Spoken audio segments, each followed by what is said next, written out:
سی جین پین در آغاز این دیدار گفت که چین و روسیه باید دستگیری یکدیگر را برای رشد و احیا ادامه بدهند.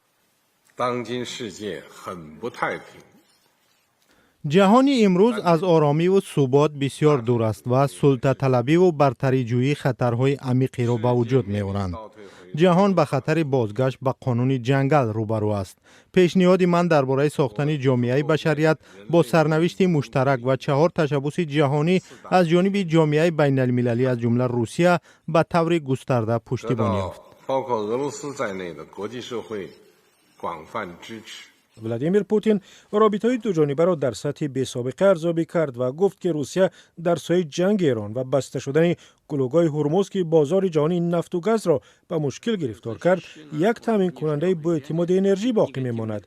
ملاقات در زمان برگزار می شود که روسیه سعی دارد قراردادهای نوی درازمدت انرژی را با چین به امضا برساند.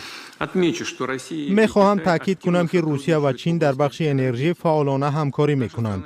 کشور ما یکی از بزرگترین صادرکنندگان نفت، گاز طبیعی از جمله گاز مایع و انگشت سنگ به چین است. ما آماده ایم که من بعد نیز بازار چین را که با سرعت رشد می‌کند با همه این انواع سوزشواری به طور منظم و پایدار تأمین کنیم.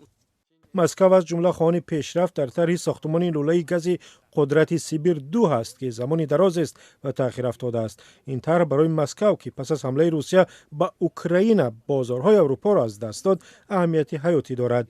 جنگ در ایران و به هم زدن حرکت کشتی‌ها در تنگه هرمز ضرورت این مذاکرات را افزایش داده است. سفر پوتین 4 روز پس از آن صورت گرفت که دونالد ترامپ رئیس جمهوری آمریکا پس از گفتگو با سی جین پین پکین را ترک کرد. سی جین پین و ولادیمیر پوتین نخست پس درهای بسته و در دایره محدود مذاکرات انجام دادند که عادتاً برای بررسی موضوعهای حساس پیش بینی شدند. سپس مذاکرات وسیع با حضور هیئت‌های دو طرف ادامه کرد.